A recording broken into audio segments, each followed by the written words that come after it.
Salut tout le monde, bienvenue au Simon Says Show. Aujourd'hui, j'ai Jacob Hamel sur le podcast. C'était une conversation insane. On a parlé, en tout cas, j'ai hâte de la réécouter moi-même juste pour comme faire un topo de ce qu'on a parlé. On a parlé d'entraînement, de mindset, de pourquoi on a des patterns qui viennent probablement de l'ère préhistorique avec notre cerveau reptilien sur plusieurs situations émotionnelles qu'on vit dans notre vie. On parle aussi de progression en entraînement plus vers la fin du podcast. On a pris une pause à mi-podcast parce qu'effectivement, à un moment donné, on était vraiment comme on s'est perdu dans nos sujets puis c'était vraiment, vraiment fou. Time flies. J'espère que vous allez adorer l'épisode. Jacob était vraiment quelqu'un d'intéressant. C'était ultra instructif comme épisode. Donc, sur ce, bonne écoute. C'est bon. En fait, on devrait starter direct parce que je fais tout le temps ça puis à chaque fucking fois, je suis comme, si on aurait dû commencer là, on a dit quoi d'intéressant, puis là, il va falloir que je le coupe. Ok. Ouais. Jacob, bienvenue sur le podcast. Merci beaucoup, merci de ton invitation. Take two. Oui.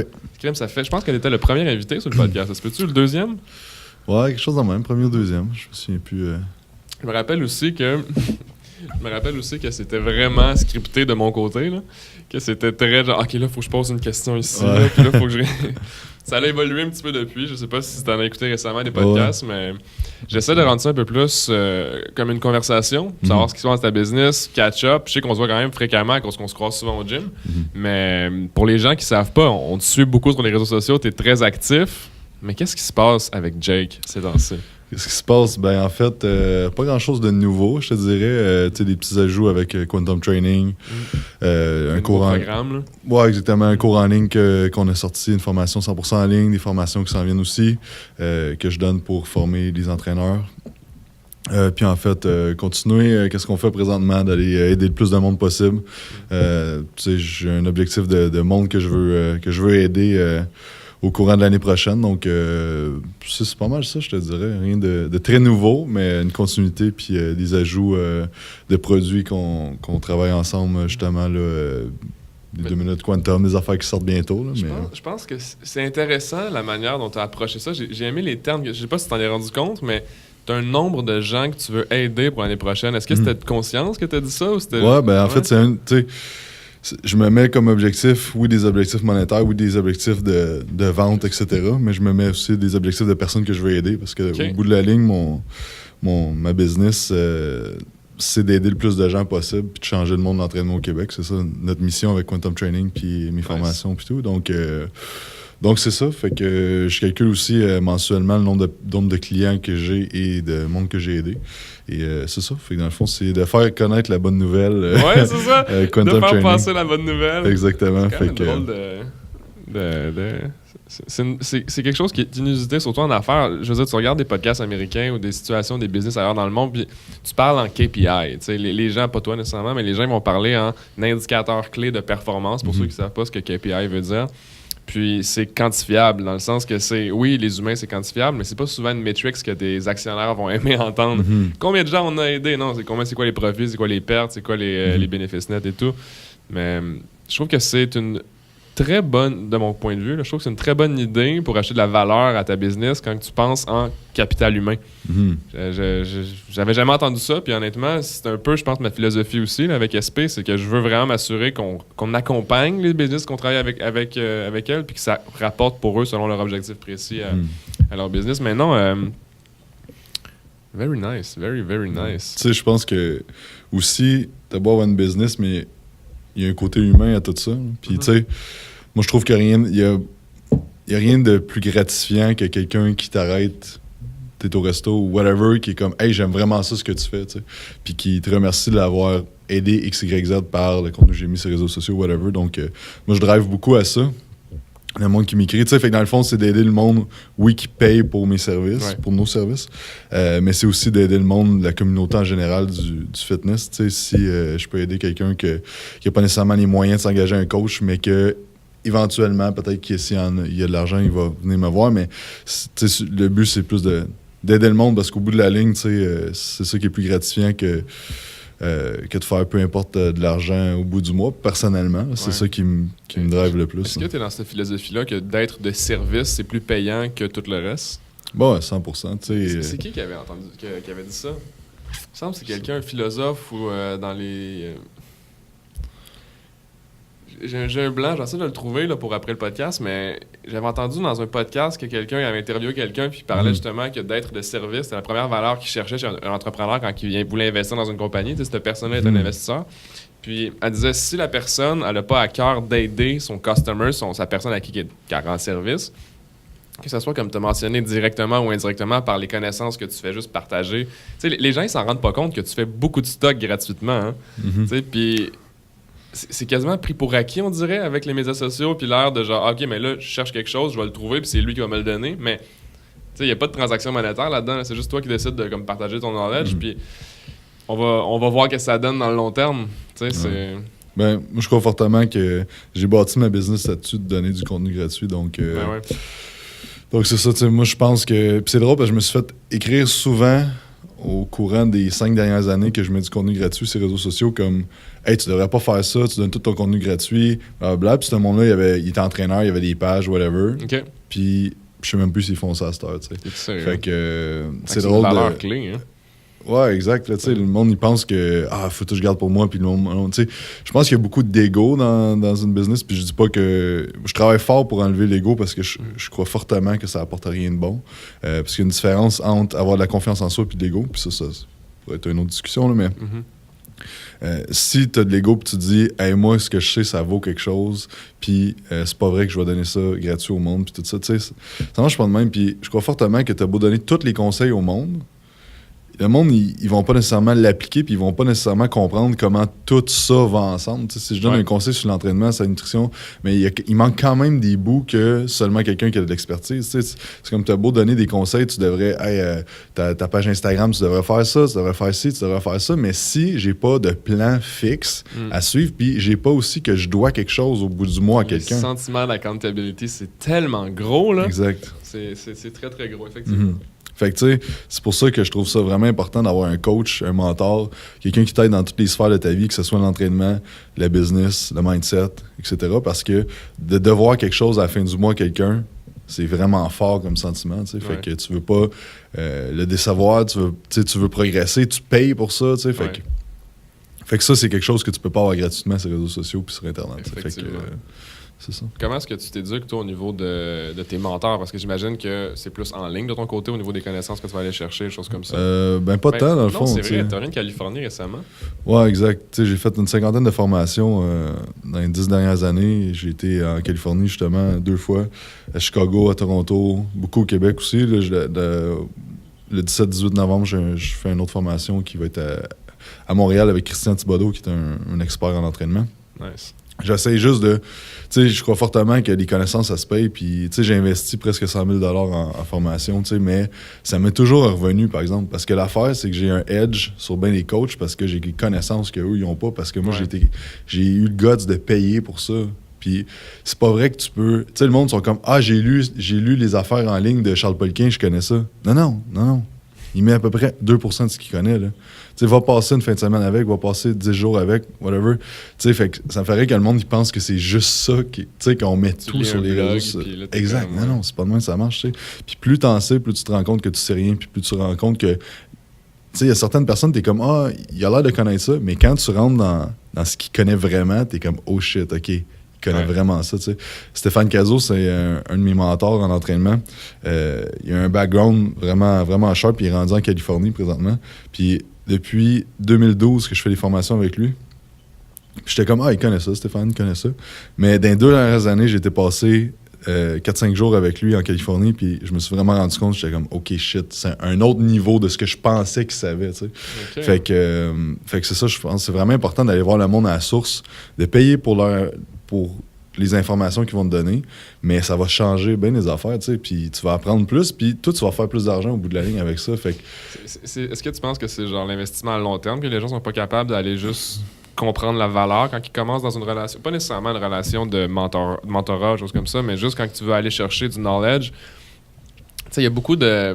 Je donne un exemple, Gary Vee, OK? Si tu vas à New York ou à Londres dans ces Digital 4D, je sais pas trop quoi, Digital Deep Dives, c'est 10 000 $ par jour. Mais comme, tu sais, je vois la personne à droite qui est comme, ouais, mais il dit toutes ses affaires gratuitement sur YouTube, mais il y a le 10 000 par jour. Pourquoi? C'est quoi la différence entre les deux? Je trouve qu'en termes de, ça c'est mon opinion, là, mais en termes de communication entre la valeur de un et de l'autre, elle n'est pas assez grande pour que les gens puissent comprendre.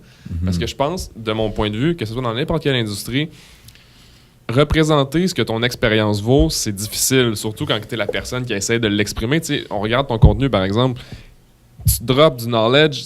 Moi, je m'en rends compte parce que on travaille ensemble, mais je me rends compte que entre deux phrases, tu vas dire quelques termes qui ont un lien avec quelque chose que tu avais déjà dit plus tôt, puis que j'imagine, j'ose croire, en tout cas, quand tu rencontres quelqu'un hors ligne, tu peux tout comprendre la mécanique de sa réflexion, puis comment il pense, comment il est arrivé à ça. Des gens qui sont experts dans leur domaine, ce que je me rends compte, c'est qu'ils sont crazy accros à apprendre des nouvelles affaires comme ésotériques, puis genre qui viennent vraiment de des places ailleurs dans le monde. Mais ça, c'est des anecdotes, c'est des expériences. C'est pas quelque chose qui va être « OK, aujourd'hui, je vous parle de mécanisme d'hypertrophie. Tu sais, c'est deux choses, j'ai l'impression. Comment tu penses qu'on pourrait mieux représenter l'expérience que quelqu'un a vécue au travers peut-être le contenu, au travers peut-être des formations, des choses comme ça? Ben, je pense que, comme on avait fait en Californie la dernière fois, on avait vlogué pendant tous les jours qu'on était là-bas, documenter le processus. Je pense que c'est la meilleure manière de filer de qu'est-ce qui se passe vraiment. J'aime bien faire un petit résumé aussi des 10 choses que j'ai appris. Puis que... Pour toi-même? Ouais, exact. Okay. Mettons que je fais ça depuis vraiment longtemps parce que ça, c'est quelque chose qu'un autre de mes mentors, Charles Poliquin, il faisait toujours après les formations. Puis entre les breaks, c'est tu dis 10 choses que tu as apprises. OK. Fait que 10 choses que tu as apprises, soit dans la journée, whatever. Puis là, dans le fond, on faisait un résumé de ça. Puis là, toute la classe discutait de des choses qu'on avait apprises. Et je pense que c'est une des meilleures choses pour être sûr d'avoir bien compris puis de maîtriser. Parce que, tu sais, moi, je crois qu'on retient à peu près 10 à 15% de ce qu'on entend. Fait que, sauf qu'on retient beaucoup de ce qu'on enseigne. Donc, de redire les choses que tu as compris, ben c'est comme si tu l'enseignais à quelqu'un. Ouais, je comprends. Tu crées des pathways de genre de compréhension par rapport à des concepts qui étaient plus abstraits quand tu l'as entendu. T'sais. Exactement. Fait que je pense que la meilleure façon d'apprendre, c'est que tu écoutes, tu écris, puis tu l'enseignes après. Fait que moi, dans le fond, toutes les fois que je finissais un séminaire, j'écrivais sur Facebook 10 choses que j'ai appris, mon expérience un peu, qu'est-ce que j'ai trouvé cool. Fait que, tu sais, je pense qu'à part ça, il n'y a pas vraiment d'autres moyens de mettre l'expérience, à moins que tu aurais une autre idée de ce côté-là. Non, honnêtement, je pense que tu as soulevé 2 bons points. L'aspect de communiquer l'information puis l'aspect de documenter. Parce que, tu sais, quand tu documentes quelque chose, je donne un exemple. On va faire mettons qu'on fait un podcast, par exemple. Là, théoriquement, on se parle en ce moment, mais quand on va regarder le vidéo par la suite, on va faire « Ah, on a parlé de ça. » Puis, crime, tu sais, là, on en parle, on parle d'idées, on va de sujet en sujet. Tu sais, on pourrait aller vraiment deep dans un sujet, puis après ça, deep dans un autre, mais rarement les conversations vont se passer comme ça. C'est plus des gems, tu sais, des petites perles rares que tu vas genre spotter dans les conversations que tu vas comme ah là j'aurais aimé ça aller plus en détail là-dedans. Mais en le regardant après, on va sûrement s'en rendre compte que là, c'est comme que tu sais, c'est de la documentation. Là. Tu sais, on enregistre des choses dans le temps que dans 10, 15, 20 ans, on espère que YouTube va être encore là tu sais, pour hoster nos choses. Mais je pense que c'est ça. Je pense que c'est, comme tu as mentionné, tu sais, c'est un processus de documentation, mais aussi un processus d'analyse de ce que tu fais. De prendre la perspective. Récemment, je regarde un petit peu ma situation. J'ai comme été face à être trop focus dans ma business, qui m'a empêché de prendre la perspective. Puis je l'entends tout le temps que tu dois reculer, tu dois être outside of the box pour penser inside. Tu sais, toute cette espèce de philosophie-là que genre... Parce qu'il y a tellement d'informations. Il y a tellement d'informations qu'on se fait bombarder à tous les jours, de toutes les sphères, que je pense que d'assimiler tout sur une base quotidienne, c'est quasiment impossible. Fait que, comme tu as mentionné, c'est drôle ce que tu as mentionné. Tu as mentionné que tu notais tes 10 choses puis tu les remettais sur Facebook. Fait que déjà, ton réflexe était d'éduquer publiquement les gens. Tu n'étais pas comme « je connais tout, je sais tout ». Tu étais genre « voici ce que j'ai appris, si ça peut t'aider, tant mieux ». Est-ce que tu as toujours été comme ça? Dans ton enfance, de où ça a le spark, cette espèce de... Ouais, c'est de teacher vibe-là. Je pense que c'est aussitôt que je me suis mis à connaître plus le monde de l'entraînement. Peut-être. Okay. Dans le fond, ça fait 10 ans que je fais ça, mais j'ai tout le temps aimé ça, enseigner au monde, puis montrer les affaires au monde, puis partager ce que je sais. Et c'était vraiment quand j'ai commencé en apprendre plus sur l'entraînement parce qu'avant, j'avais pas vraiment de quoi je pense que je pouvais parler parce que je connaissais pas grand-chose. Fait que, et là, c'est juste me suis rendu compte que le monde était comme « OK, c'est Sharp, qu'est-ce que tu fais? C'est Sharp. Quand tu as eu du feedback. Ouais, quand j'ai commencé à avoir du feedback, quand j'ai commencé à montrer des affaires au monde, faire des programmes d'entraînement quand j'étais plus jeune puis tout ça. Fait que c'est vraiment là que je pense que ça s'est développé. Puis, tu sais, moi, je suis quelqu'un de vraiment gêné. Comme, tu sais, hier, on était... Ouais, on pourrait en faire un petit recap de la soirée. Là. Mais, on premier était... networking event avec Exactement, Jake. mais moi, ça a été vraiment un gros challenge pour moi faire ça parce que je suis super gêné quand je suis pas dans mon entourage d'entraînement, par exemple. Okay. Donc, le meilleur moyen de me faire connaître, c'était par les réseaux sociaux parce que je suis ultra gêné d'aller parler à quelqu'un qui dit... Pourtant, les gens sont malaisés quand ils sont devant une caméra. La plupart, en commençant, ils sont comme ils savent pas quoi dire. Ils ont l'impression qu'ils se font regarder par quelqu'un. Mais toi, tu as l'air de le faire ultra naturellement.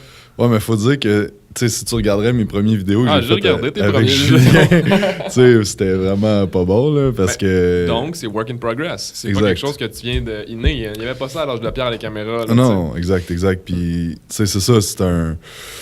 Je pense que tu n'es pas super bon dans plein d'affaires, tu sais. Ouais. Comme on a tous des talents puis des affaires, mais il y a des affaires qui se travaillent, puis c'est ça. Fait que ça a été ma façon, moi, de me faire connaître, c'est de mettre mon knowledge sur les réseaux sociaux, puis le monde, je bâtissais une notoriété de cette façon-là. Puis... Est-ce que tu étais conscient au début ou tu étais comme je fais juste parce que l'amour de l'entraînement, puis... Ouais, je pense que... Parce que si dans le fond, j'essaie juste de comprendre la mécanique, là, si tu publiais de l'information que tu avais appris, c'était que tu aimais vraiment ça, tu n'étais pas dans un rôle de teacher encore probablement, tu étais plus dans un rôle de voici ce que je sais.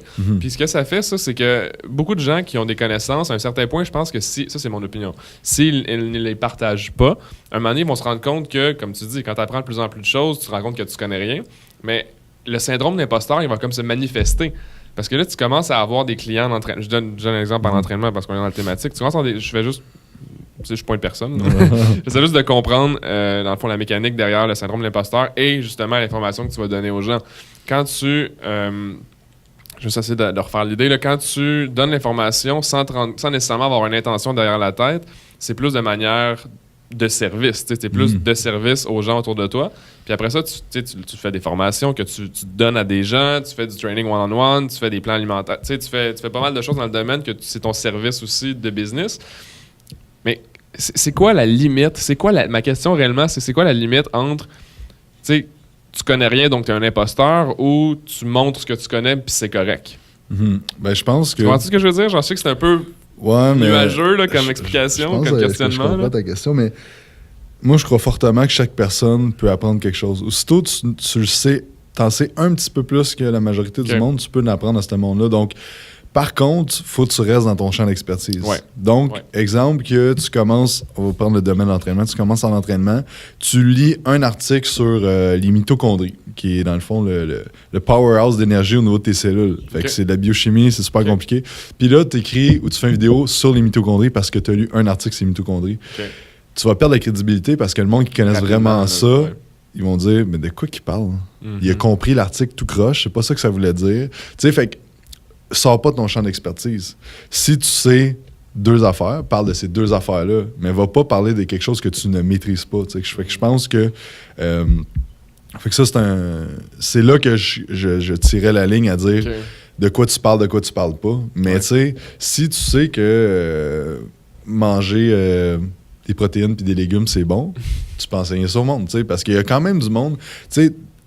Il y a des affaires que je vais apprendre au monde là, ultra compliquées, qu'on va parler des affaires là, super spécifiques, puis des fois, je me fais poser des questions, genre, qu'est-ce que je peux manger pour déjeuner? Je suis comme, OK, on redescend à ce niveau-là. Prends-tu pour acquis des fois que les gens ils connaissent la base sur un certain point? Ben, je te dirais que plus avant, puis là, je me rends compte que je suis comme, OK, shit. Puis le monde, ils connaissent vraiment pas la base. C'est pour ça que j'ai arrêté de me former en nutrition, parce que j'ai fait beaucoup de formations en nutrition, en biochimie, tu sais.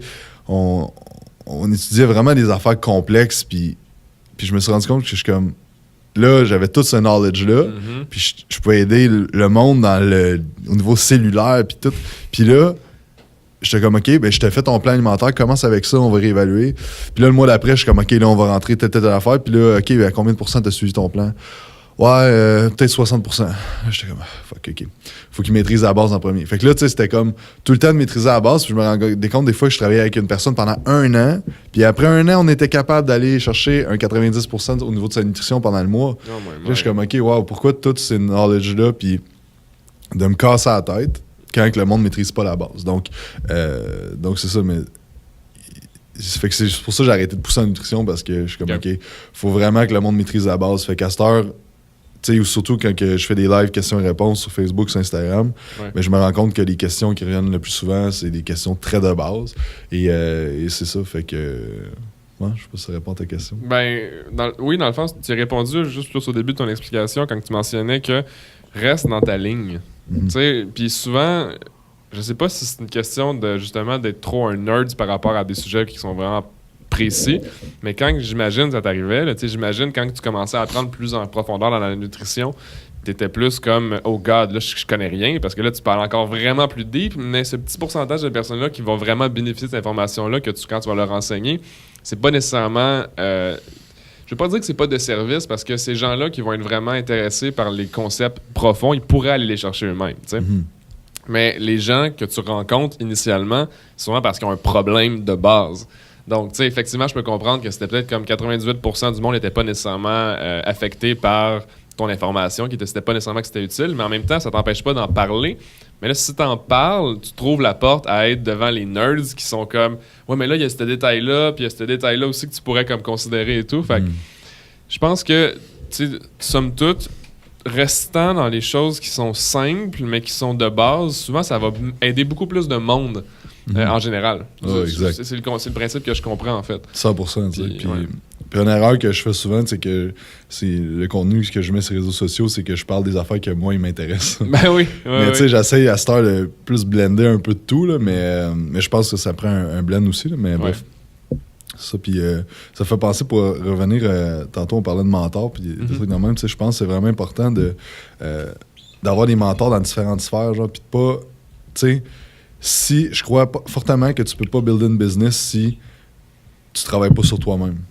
Parce que j'ai écouté une excellente vidéo avec Ed Mylett, je sais pas si les gens le connaissent, mais il étudiait avec Tony Robbins pendant des années, puis il dit que où ce que tu es dans ta vie, présentement, c'est un thermostat, OK?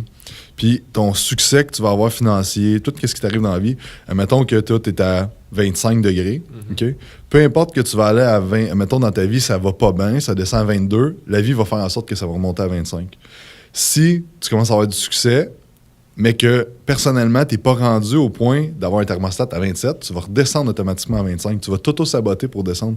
Fait que je crois fortement que de craquer ton thermostat, donc d'améliorer la personne que tu es, travailler sur toi-même, travailler sur ton mindset, sur des affaires, justement... des intérieur, là. Ouais, exactement. Des blessures quand tu es plus jeune, des choses comme ça. Ouais, ou juste des comportements d'auto-sabotage ou des associations, des fois... Tu sais, moi, personnellement, une de mes associations, c'est si je travaille plus, je fais plus d'argent, je perds de la liberté. Je me suis saboté longtemps avec ça, puis je parlais avec un de mes collègues l'autre jour, puis il était comme, man, c'est la même chose pour moi, de dire, OK, mais si j'ai plus de succès, je vais pas avoir de liberté, mais la liberté, c'est super important pour toi. Fait que je m'auto-sabote, je me crée des affaires, puis là, je redrop à mon niveau ce que j'étais. Fait que d'avoir un mentor en développement personnel, je trouve c'est, personnellement, depuis 2015 que j'ai quelqu'un qui m'aide avec ça. J'essaie différentes affaires, mais bref, ça m'a vraiment, vraiment aidé. Juste à comprendre tes mécaniques. Ouais, exactement, dans plusieurs sphères de ma vie, puis de dire, OK, je réagis de même pour telle raison, qu'est-ce que je pourrais faire pour améliorer ça, puis ça a beaucoup aidé ma business, puis c'est mon premier coach de ça qui m'a dit, j'ai été le voir pour faire du coaching de business, puis il m'a dit, OK, mais la première affaire, il faut travailler sur toi. Là, j'étais comme, ouais, non, mais je veux qu'on parle de chiffres, je veux qu'on parle de qu'est-ce que je pourrais faire pour améliorer, puis on a fait 6 mois. On a parlé un peu de business parce que lui, il était il a eu beaucoup de succès dans ce qu'il faisait. Mais on a surtout travaillé sur des affaires personnelles. Fait que je pense vraiment que ça, c'est super important. Puis tu sais, des mentors dans le côté financier, dans toutes les sphères de ta vie, si tu veux que ça aille plus vite, engage quelqu'un qui est rendu déjà plus loin que toi, tu sais. Puis qui est meilleur. On en avait parlé, ça, brièvement au premier podcast, que je pense que ça revient un peu à l'ego, comme tu dis. Tu sais, quand tu es capable de détruire la barrière que tu sais tout, tu es capable d'accepter l'expérience des autres puis de voir qui peut m'aider, mais pas de manière égoïste, mais de manière comme, OK, peut-être que son expérience va pouvoir m'aider, puis c'est juste par gratitude qu'il va te la donner, puis qu'il va la partager et tout, à moins que ce soit genre sa business, qu'il fasse du coaching ou whatever. C'est correct, là, tu sais. Sauf que l'affaire, admettons que tu investis 10 000 avec un coach de développement personnel, Ouais. puis un coach de business. OK, 10 000. Là, t'es là, shit, 10 000. Ouais, mais si tu fais 100 000 l'année d'après, De plus. de Ouais. plus, c'est ça. Ouais. Tu sais, moi, de 2013 à 2015, de 2015 à 2016, j'ai doublé mon chiffre d'affaires. Mais bizarrement, j'ai engagé un gars qui m'a coûté peut-être 6 000. Mais j'ai doublé mon chiffre d'affaires. Ça a-tu valait la peine? Moi, je suis confortablement que oui. Fait Après ça, les chiffres parlent. Là, tu sais. exactement. Tu sais, fait qu'il faut pas avoir peur d'investir dans nous. Je pense que c'est le meilleur investissement que tu peux faire, c'est dans toi. Comment tu trouves ces gens-là? En fait... Tu sais, pour les gens, en fond, ouais. parce que je pense que c'est la base, comme on mentionnait tantôt. Là, Ouais. tu sais. Mais moi, je crois fortement que... me semble que c'est le RAS ou quelque chose de même. C'est un système qu'on a dans le corps, puis vous avez tous déjà vécu ça. Par exemple, tu t'achètes, toi, t'as une Vaux rouge. Ouais. Je suis sûr que sur l'autoroute, t'es comme, mon Dieu, je vois juste des Vaux rouges. Effectivement. Puis, no joke, j'étais au Canadian Tire l'autre soir, il y en a une pareille qui s'est parkée à côté de moi. Ouais. J'étais comme, oh my God. Mais l'affaire, c'est que tu le remarques parce que consciemment, tu t'es mis à remarquer ça. Parce que t'en as une. Je t'en parle, là, puis je sais que je me rappelle vivement. Là. Exactement. C'est insane, là. Mais ça, c'est un mécanisme qu'on a dans le cerveau. Mais l'affaire, c'est que si tu te mets à chercher pour des affaires que tu veux, tu vas les trouver. Ouais. Donc, puis, anecdote que je compte souvent, c'est que quand je t'ai rencontré, ça faisait 2-3 mois que je me disais, hey, j'ai besoin de quelqu'un pour m'aider avec ça. C'était tellement un pur hasard, en plus. C'était là. vraiment un peu hasard parce que Simon est en train de parler en bas avec quelqu'un et Au je suis gym, descendu. au gym Mousquetaire. Exactement. Puis t'étais peut-être là une demi-heure, mais je suis Ouais, descendu à ce je pensais. moment-là. Je suis descendu à ce moment-là, puis là, je t'écoutais parler, puis j'étais comme, ben, c'est exactement ça que j'ai besoin. Fait que, puis mon coach mon mentor que j'ai eu, il s'appelle Jean-François Thibault de Axelite. Vous pouvez voir sur Internet. Axelite, il travaille beaucoup avec des business, puis développement personnel. Puis j'ai eu une invitation d'un gars qui s'appelle Ben Lapierre. Il m'a dit, hey, ça faisait longtemps que je me disais que ça me prenait ça. Ben, pas longtemps, mais ça faisait une couple de mois, j'étais comme, je commençais à checker le monde un peu. Puis là, il m'a dit, hey, il y a une conférence qui se donne chez moi, c'est gratuit. C'est Jean-François Thibault. OK, j'accepte l'opportunité, je vais y aller. Puis là, dans le fond, il commence à parler de plein d'affaires qui enseignent, puis j'étais là, wow, OK, c'est quelque chose dans le même que j'ai besoin. Et là, après, j'ai dit, ben, comment tu fonctionnes? Puis là, il m'a dit, puis j'ai dit, OK, go. Fait que, tu sais, j'ai pensé que j'avais besoin de quelque chose, puis pas genre une pensée. Là. J'étais à l'écoute, puis je pensais constamment à qu'est-ce que je voudrais. Puis, paf, il y a quelqu'un qui est arrivé dans ma vie qui avait le service que j'avais besoin. Fait que je crois 100% que... RAS que tu dis. Mais il me semble, je me souviens plus, là, c'est comme c'est un acronyme en anglais, là, mais c'est Tony Robbins qui parle de ça. Okay.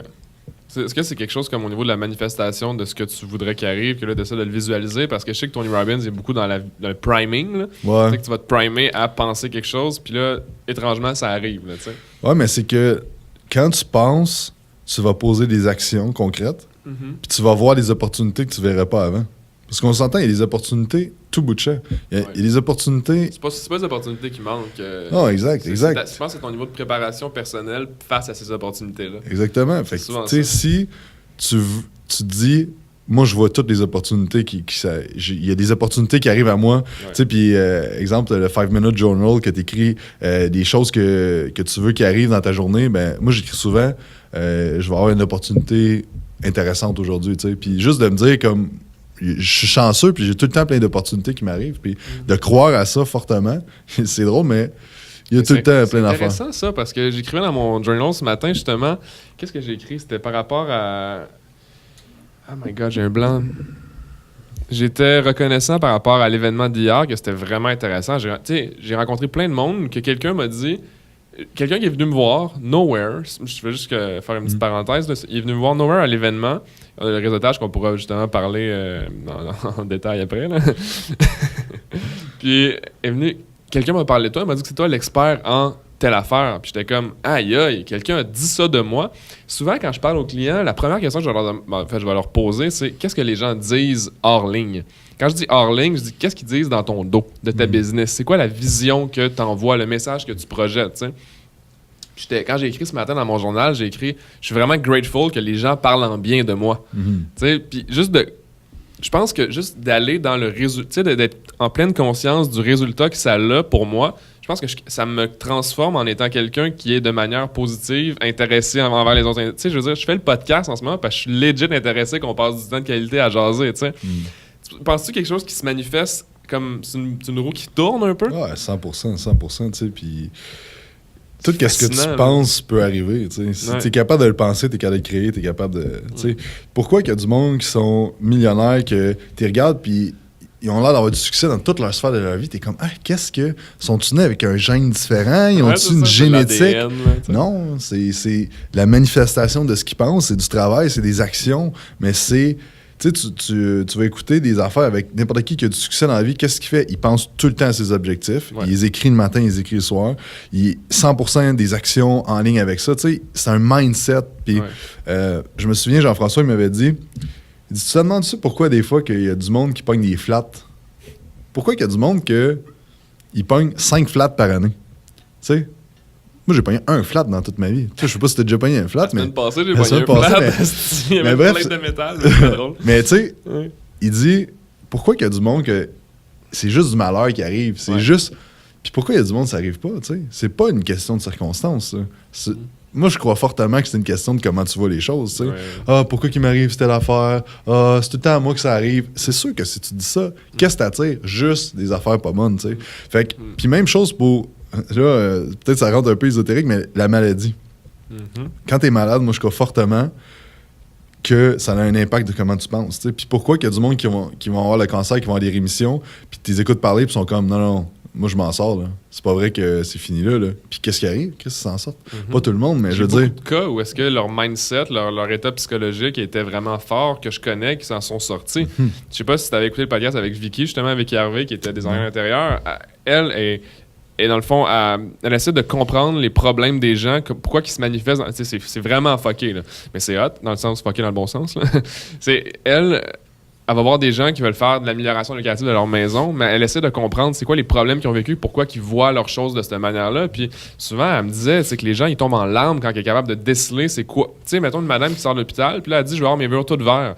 Mais puis là, après ça, elle a réalisé, elle dit madame, c'est-tu parce que vous étiez malade? Puis là, elle a fait what the fuck, comment tu le sais, tu sais? Parce qu'elle s'ennuyait des murs de l'hôpital qui étaient des couleurs vertes, puis tout plus maladie.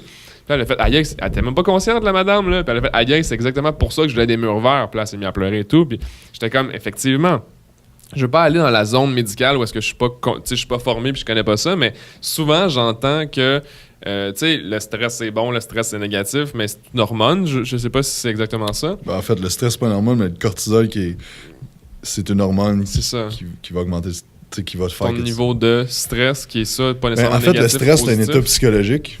Tu sais. Ouais, mais c'est la ça. réponse que tu as à un stress, c'est une physiologique, relâche de ouais. cortisol. Puis Ok. c'est ça qui crée que tu vas lever les épaules, que tu vas shaker, que tu vas être plus alerte. Mais c'est le stress à long terme qui est problématique. Là, Mais tout ça pour dire que souvent, tu entends que quand tu penses à des idées qui sont stressantes ou que tu es comme dans le négatif versus le positif, on dirait que tu as plus de malheur, comme tu mentionnais tantôt, qui s'attirait. J'ai juste une petite parenthèse qui est un peu drôle puis cocasse par rapport au flat. Quand j'ai eu mon flat, j'ai juste choisi d'utiliser l'accident, ce qui est arrivé comme pour documenter ma journée à la place. Ouais. Fait que moi, je l'ai viré à une opportunité de créer du contenu. Puis tu sais, je trouvais ça drôle que le gars, tu sais, il vient de juste changer mon tire. Puis après ça, je m'en vais chez Vaux. Après ça, je travaillais de chez Vaux toute la journée, tu sais, parce que ça a pris 7 heures de changer un pneu. Puis je trouvais ça drôle, tu sais. Ouais. C'est une question de comment que tu twists de ce qui t'arrive en étant comme qu'est-ce que je peux apprendre de ça puis qu'est-ce que je peux faire de différemment qui va juste comme spice up peut-être ta journée ou je sais pas trop. Moi j'ai trouvé ça le fun. J'ai travaillé de chez Vogue cette journée-là, tu sais, Exact. à la place d'être ici. Là. Tu sais, je crois fortement que dans la vie, quand il arrive quelque chose, t'as deux façons de gérer ça. Soit tu changes la situation ou tu changes ton attitude.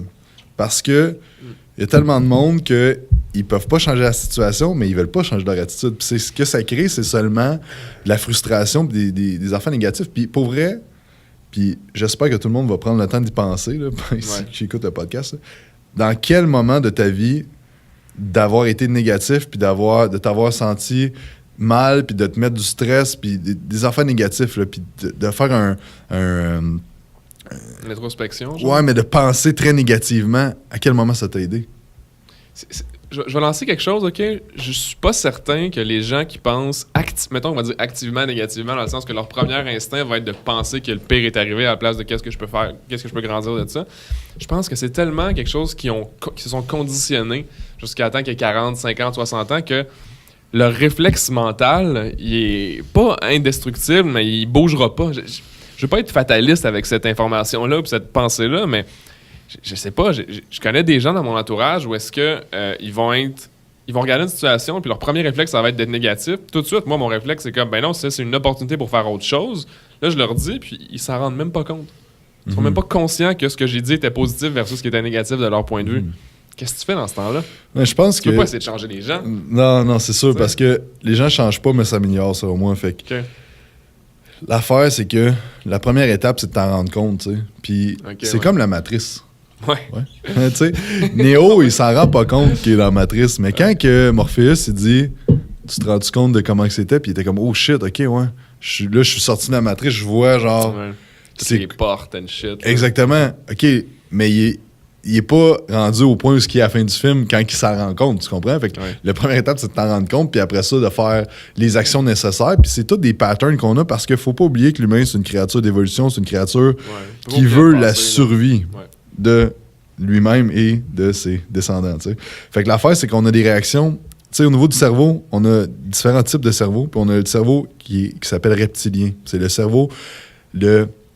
Le plus bas, le premier cerveau que l'humain... développé, là, dans exact. Puis c'est la survie. C'est fight or flight. Fait qu'on est tout le temps... Cette étape-là du cerveau est beaucoup sollicitée. Puis quand il arrive des affaires, on est en mode survie, puis on est en mode... Fait qu'il faut... Le premier instinct, c'est ça. C'est exactement. le mode survie. Ouais, okay. Fait qu'il faut être capable de rationaliser, puis de se parler, puis de... Aussi, on a souvent des patterns qui sont ancrés dans nous. Par exemple... je vais donner un exemple. Moi, quand j'arrive à une place qui a des foules, c'est une de mes phobies. Okay. En fait, c'est ma plus grosse phobie. Il y a une foule, il n'y a personne qui me connaît. Là, mon cerveau reptilien embarque, puis je suis ultra sénère, puis genre... Mais là, j'ai besoin beaucoup de rationaliser, à me dire, OK, wow, là, tu sais. Mais il faut pas que tu laisses ça aller. Fait que quand il y a du monde qui arrive, des affaires, il faut que tu reconnaisses, puis après ça, tu changes ton pattern.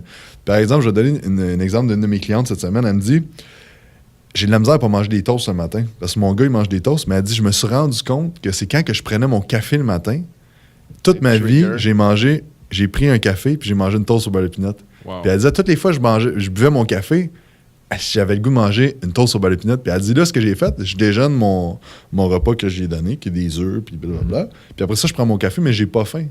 Fait que là, elle a changé son pattern. Elle a cassé son pattern. Mais quand vous observez vos réactions, là, on a tellement des patterns qui sont définis, puis que quand tu te rends compte, puis que tu as un pattern qui est plus négatif, mais tu peux changer ça pour le mettre en pattern positif. Comment as-tu des trucs à donner aux gens? Comment ça pour t'en rendre compte? Ouais. Ben en fait, par l'extérieur, parce que là, c'est en parlant à toi qu'elle s'est rendue compte, j'imagine, que c'est quand qu'elle a twisté. Ben elle s'en est rendue compte elle-même. Okay. Puis elle me l'a compté par la suite. Mais je pense que c'est juste de faire de l'introspection. Puis ça, c'est quelque chose que j'essaie de faire le plus souvent, mais que c'est quelque chose qu'on n'est pas habitué de faire ça. Puis il n'y a pas personne qui enseigne ça. Tes parents ne te parlent pas de ça. T'sais. Beaucoup de choses que personne n'enseigne, qu'il faut que tu découvres par toi-même quand tu es moindrement curieux. Exact. Fait que de te dire, OK, ben aujourd'hui, qu'est-ce qui est arrivé? Quelles ont été mes réactions face à qu'est-ce qui est arrivé? Puis qu'est-ce que j'aurais aimé qu'il arrive? Parce que il y a souvent des réactions qu'on a, puis t'es comme, ah, maudit, j'aurais pas dû réagir de même. C'est de même, j'aurais dû plus réagir. OK, ben là, pensez, qu'est-ce qui a fait en sorte que j'ai réagi de même? Ça a été quoi? C'est quoi ce truc-là qui me fait réagir de même? Donc, exemple, elle a fait, OK, mais le café, automatiquement, ouais, c'est ça. Puis tu sais, tu fais de l'introspection sur comment ça a été ta réaction, les étapes, puis à un moment donné, tu vas trouver, OK, ouais, c'est peut-être ça qui trigger cette réaction-là. Puis c'est très étudié, là, ce pattern-là. Il y a une étude qui s'appelle les chiens de Pavlov. C'est une étude super vieux. Là. Puis c'est qu'il donnait du manger aux chiens en sonnant une sonnette. Et là, dans le fond, au fur et à mesure, il faisait ça pendant un bout. Puis après ça, à un moment donné, il faisait juste sonner la sonnette. Puis il se rendait compte que les chiens, ils commençaient à saliver. Puis le système digestif, il commençait déjà à travailler. Fait que c'est une association directe qu'ils ont faite avec la cloche. Mais nous, on a... C'est fou l'humain comment tu as des associations. Là. Ah ouais. Mais c'est tranquillement pas vite, tu viens découvrir, OK, moi j'ai telle association. Puis, tu sais, je suis pas tout un expert là-dedans. Tu sais, j'ai appris beaucoup de, justement, Jean-François, Philippe Mascotte, qui a reçu sur le podcast aussi, avec leur école de formation. Parle beaucoup de ça. Ouais, c'est ça. Tony Robbins, qui parle beaucoup de ça. Donc c'est ça. Je suis curieux de voir parce que ça, comme tu as mentionné, il n'y a pas de standard d'apprentissage dans tout ce qui est développement personnel.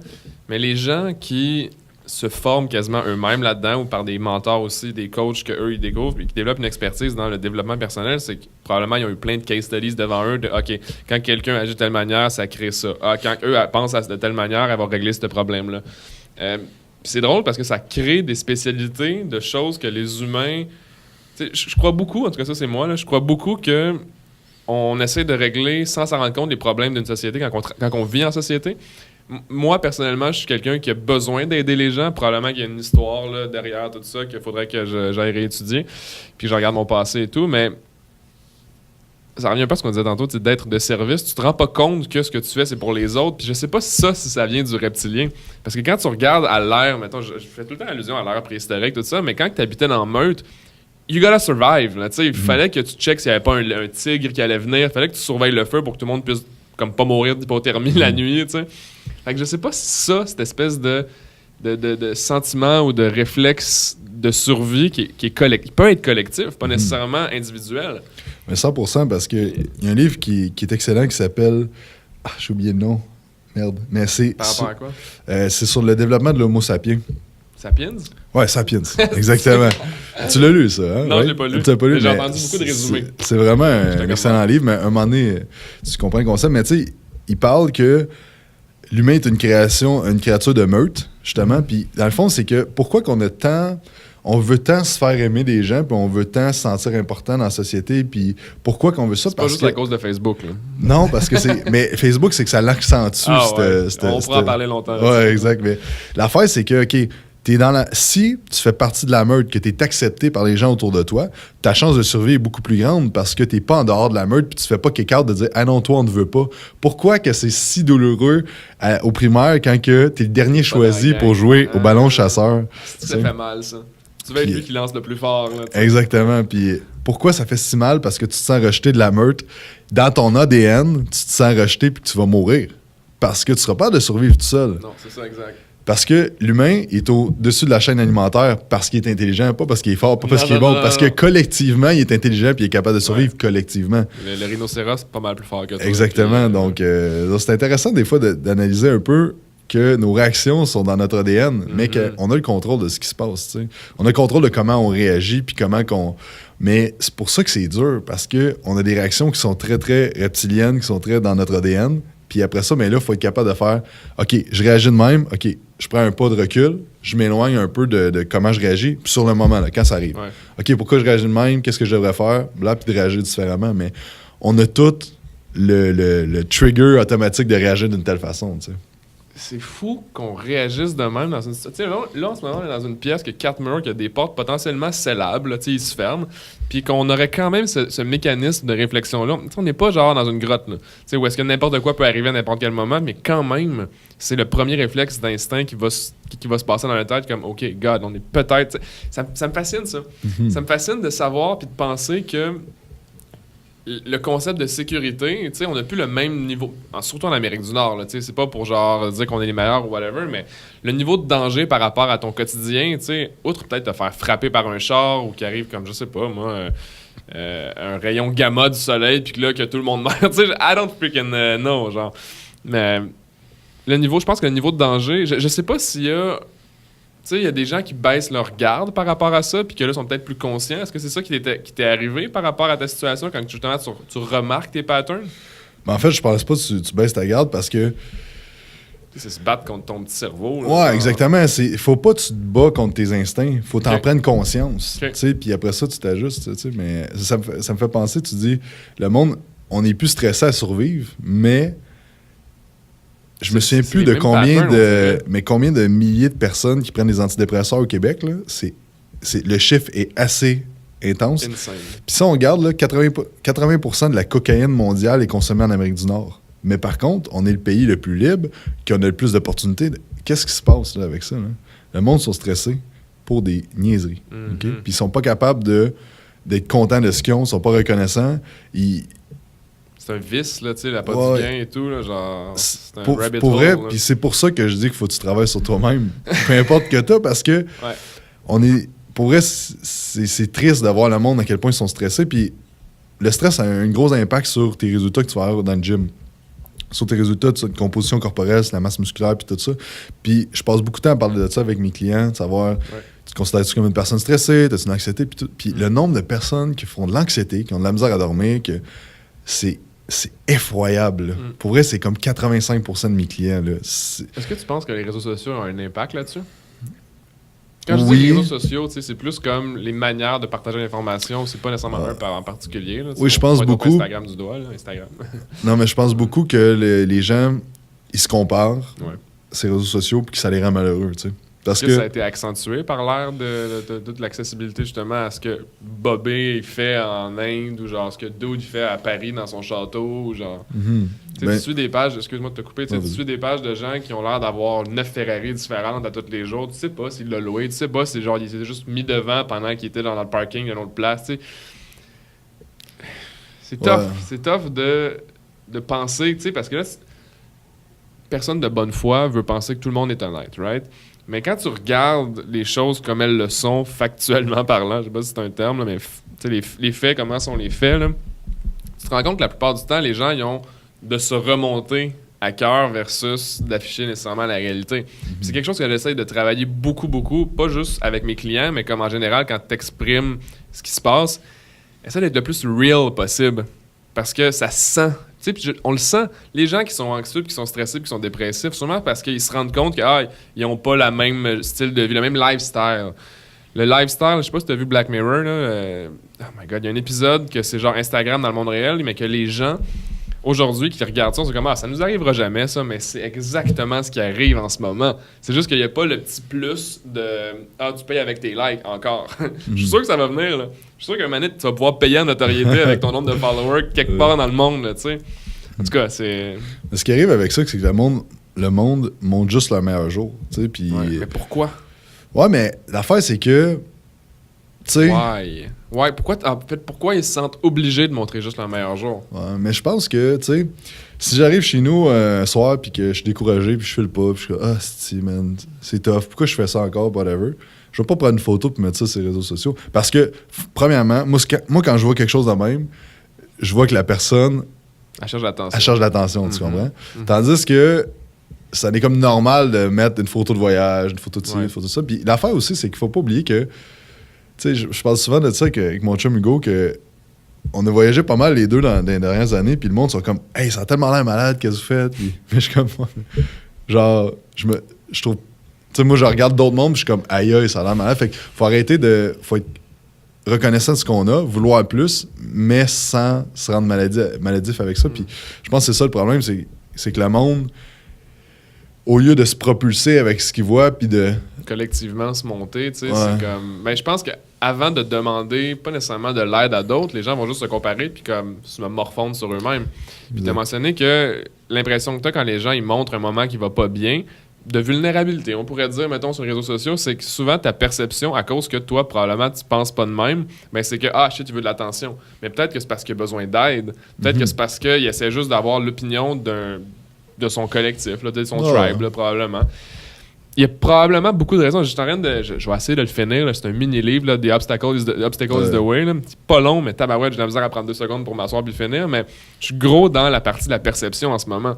Puis tu te rends compte, en prenant du recul, bien entendu, dans tes situations sociales, online, des choses comme ça, c'est que tout est une question de perception dans toutes les situations. Puis je pense que c'est ça le plus gros problème par rapport aux réseaux sociaux en tant que tel, c'est que les gens vont percevoir ce qui les touche le plus sur le moment présent. J'ai eu une mauvaise journée au travail. Maintenant, je regarde une affaire qui est censée me cheer up, mais je suis juste jaloux parce que j'étais dans le mindset d'avoir une mauvaise journée. Lui, il m'a fait chier, nanana. Fait que cette espèce de rabbit hole là, qui finit jamais, ça vient justement de ta perception d'une situation, je pense. 100%. Ça peut être bien, les réseaux sociaux, si justement tu l'utilises de manière à ce que... on en parlait tantôt, de la documentation, je pense que c'est la manière la plus authentique de créer du contenu. Parce que tu restes dans ta ligne, tu dis ce qui se passe, puis s'il y a des gens qui collent à ton histoire, tant mieux. Ouais. Mais un problème aussi dans l'industrie du fitness, c'est que le monde voit le monde vraiment en shape, ces réseaux sociaux, puis ils se comparent à eux autres, mais ils savent pas les années de travail, ils savent pas... Le quotidien, là, c'est pas rose, là. Non, c'est ça, tu sais, comme être en shape de compétition puis de voir le monde, tu sais, des fois j'en vois du monde qui sont comme quand est-ce que je vais pouvoir ressembler à ça? Ouais, 6 ans peut-être. Si tu fais tout ce qu'il faut à tous les jours. 65 jours par Exactement. année. Tu vas arriver là dans 5-6 ans. Tu sais. Ouais. C'est pas du jour au lendemain que ce monde-là ont eu ces shapes-là, ont eu ce succès-là, ont eu ça. Fait que, c'est intéressant de voir du monde qui documente un peu le processus derrière tout leur build-up. Mais ce qui arrive, c'est que, par exemple, le monde qui écoute, mettons, qui écoute le podcast aujourd'hui, ils vont sur Facebook, ils vont voir ma page, ils sont comme, hey, il y a 13 000 personnes sur Facebook, shit, ça marche bien. Ouais, mais l'affaire, c'est que t'as pas vu. Va voir les premiers posts. C'est ça, va voir toutes les posts qui ont été mis, toutes les affaires, tout le travail en arrière de ça, tout l'argent qui est investi là-dedans. C'est ça, faut que tu regardes quand tu regardes une photo. OK, c'est quoi le backstory de tout ce que la personne est rendue là? Tu sais, c'est comme... Faut-tu que tu l'aies vécu pour comprendre ça? Tu sais, mettons, t'es un up-and-comer, t'as pas nécessairement l'expérience, là, tu regardes tes mentors ou tes mentors online dans le sens où je vais être comme lui plus tard. Mais est-ce que ça tu penses que ça te décourage plus les gens qu'autre chose? Ben, tu sais, ça dépend qu'est-ce qui te motive, mais je pense que ça peut être dans les deux sens. Mais tu sais, je crois fortement qu'il faut que tu regardes les choses comme des... Peu importe ce que tu regardes, faut que tu les regardes comme des choses propulsantes plus que comme des choses qui t'écrasent. Exactement. La perception, c'est tout. Oui, c'est effectivement. Petit twist de situation. Comment t'as trouvé la soirée hier? De conversation, en fait. Ben, c'était bien. Bien. C'est, dans le fond, comme je disais tantôt, ma pire crainte, si on veut. J'ai pas peur de grand-chose dans la vie, mais d'être en public avec du monde qui connaissent pas qu'est-ce que je fais, puis d'aller parler du monde, puis de m'introduire, puis tout, c'est de quoi que c'est la pire chose pour moi. Genre. Puis hier, dans le fond, on était une soirée de réseautage et ça s'est quand même bien passé. Là. C'était casual, là, c'était au Archibald, là, à Blainville, à côté du bureau. Puis je pense qu'effectivement, ça t'a mis vraiment dans un environnement où tu n'étais pas nécessairement... Tu sais... Pas que t'étais pas à l'aise, mais c'est que t'avais pas été expérimenté souvent par rapport à ce genre d'événement-là, que même moi, au début, j'étais vraiment pas à l'aise, là, même si pourtant, je m'exprime bien, j'aime ça rencontrer des gens et tout. Être dans un bain de monde où est-ce que tu dois être quasiment à ton meilleur à toute seconde de la soirée puis de l'événement pour comme montrer qu'est-ce que tu es, qu'est-ce que tu fais. À un moment donné, je pense que quand tu t'enlèves cette pression-là, ça devient le fun, parce que tu rencontres des gens qui sont potentiellement intéressants. Puis la plupart des gens, je sais pas pourquoi, mais qu'on rencontre, je trouve, dans des événements comme ça, qui sont pas nécessairement forcés, là, trop structurés, ça c'est mon genre là, d'événements, que c'est comme plus, check, vas-y, have a good time, parle aux gens que tu connais, s'il y a des gens qui s'introduisent à toi, écoute leur histoire, tu sais, puis tu vas t'habituer. À un moment donné, ça va devenir comme, ben là, voir que c'était difficile au début, tu sais. Ouais. Comme, étrangement, n'importe quoi, hein. Exact. Mais moi, je crois fortement la technique de... Je me souviens plus du terme, là, mais c'est de te mettre... Si t'aimes pas quelque chose, mets-toi à 100% dedans, tu sais. Baigne-toi dedans, tu sais, comme... Mettons, ça va te casser vite, là. T'as une peur des araignées, ben... Pour vrai, la meilleure affaire que tu veux faire, casse ta peur, là, genre, va te faire mettre 6 araignées sur un bras, genre. Puis là, rationalise pendant que ça se passe, tu sais. Puis l'affaire que j'étais un peu déçu, c'est que j'ai eu de la misère vraiment à rationaliser hier parce que c'était beaucoup de monde, puis comme c'était beaucoup d'affaires où mon cerveau reptilien était ultra stimulé. Ouais. J'avais vraiment de la misère à me ramener dans le moment présent puis de penser mais en tout cas, c'est de quoi que faut que je travaille, mais regarde, tu vois, t'as pris conscience. Ah, exact. T'as vécu l'expérience, t'as pris conscience de ce que t'as fait de, entre guillemets, c'est pas négatif, mais pas de pas correct, mais que, OK, là, faut que je fasse attention à cet élément-là. Versus quand t'es arrivé, t'avais comme tout à craindre. Mais à un certain point, en rétrospect de la soirée, après ça, t'es allé faire ton live, puis genre, tu sais, c'était chill, tout était comme back to normal, là, si on veut. Ah, exact. Mais là, maintenant, je pense que si t'en refais un autre, ou quand tu vas en refaire un autre, ça va être plus comme, OK, c'est ça qui m'avait trigger, que là, je vais essayer de recorriger. Exact. Juste à prendre du recul, checker ton pattern, puis genre, ce muscle-là de développement, d'observation de pattern, je pense que ça s'entraîne, ça se travaille, puis genre... 100%. T'es déjà dans le mode solution, là. Ouais, puis tu sais, on a déjà parlé ensemble, mais tout ce qui arrive, mettons, tu te dis, il faut que j'engage quelqu'un. Hey, mon Dieu, OK, qu'est-ce qui va se passer? Comment? Puis là, un coup, je te demande, puis ça a été comment? Tu vas être comme, c'était super niaiseux, là. Ouais. Tu sais, dans le fond, un coup, tu l'as fait, t'es comme... à des situations. Ouais, mais c'est toutes des histoires qu'on se raconte par des croyances qu'on a qui sont pas nécessairement vraies. Puis là, on se crée des histoires, dire, il peut arriver ça, mon Dieu. Puis là, c'est que tu t'auto-sabotes, tu reviens tout le temps à ton 25 degrés Celsius de genre, je reviens, puis à un moment donné, c'est que quand tu te garages dedans, tu te dis, OK, je le fais, là, puis regarde, pas grave. On verra, puis ça plante. Tu sais, dans le fond, là, c'est quoi le pire qui peut arriver? Tu prends une décision au niveau de ta business, au niveau whatever, ça plante. OK. Bon, ben, admettons, le pire... J'espère que tu apprends de cette situation-là. Exactement. Puis un principe du stoïcisme, tu lis Ryan Holiday qui est très fort sur le stoïcisme, c'est, OK, ben, tu te demandes, mettons une fois par mois, tu te dis, c'est quoi le pire qui peut m'arriver dans la vie? J'ai pas de manger, j'ai pas de place où rester, j'ai pas de linge, j'ai pas de job. Il dit, essaie de vivre de même pour une journée. Pour te rendre compte que tu dis, ben, dans le fond, c'est ça le pire qui peut arriver? Ouais. Ah, OK. Ça revient un peu à ce qu'on disait tantôt par rapport à le pire qui peut arriver avant, il y a vraiment plusieurs années. C'était que tu meurs.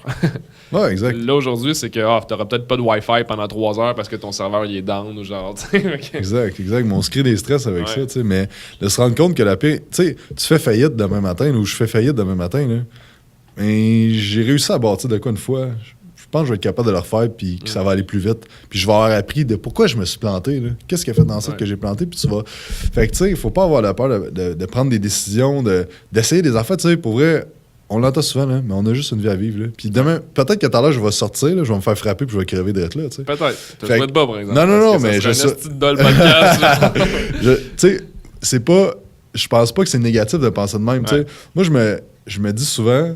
Quand je me lève un matin, je vais mourir. Puis dans le stoïcisme, ils disent memento mori. C'est c'est une des. De ton, conscient de ta mort qui va arriver. Là. C'est la seule chose que tu es sûr qui va arriver dans la vie, c'est ça. Là. C'est vrai. Fait que, d'en prendre conscience, puis c'est pas défaitiste, puis c'est pas négatif de dire ça, mais c'est de dire OK, aujourd'hui, si je sais que je vais mourir demain, là, qu'est-ce que je ferais différent aujourd'hui? Quelle action je prendrais? Qu'est-ce que, au fond de moi, je me dis, hey, j'ai tout le temps rêvé de vouloir faire ça. Là. Pourquoi je le fais pas? Puis c'est pas, tu sais, j'ai tout le temps rêvé d'aller en Italie, puis tout. Ouais. Oui, là, mais c'est comme ça. Tu peux pas dire j'achète un billet puis je vends toutes mes affaires, je m'en vais là parce qu'il y a là après, là, mais je veux dire, quelque chose de constructif, quelque chose de. T'aimes pas ta job, mais t'as tout le temps rêvé d'être styliste ou de je sais pas, de faire des podcasts, faire des vidéos, faire, tu sais, comme. Commence, puis. Lui aussi. C'est ça.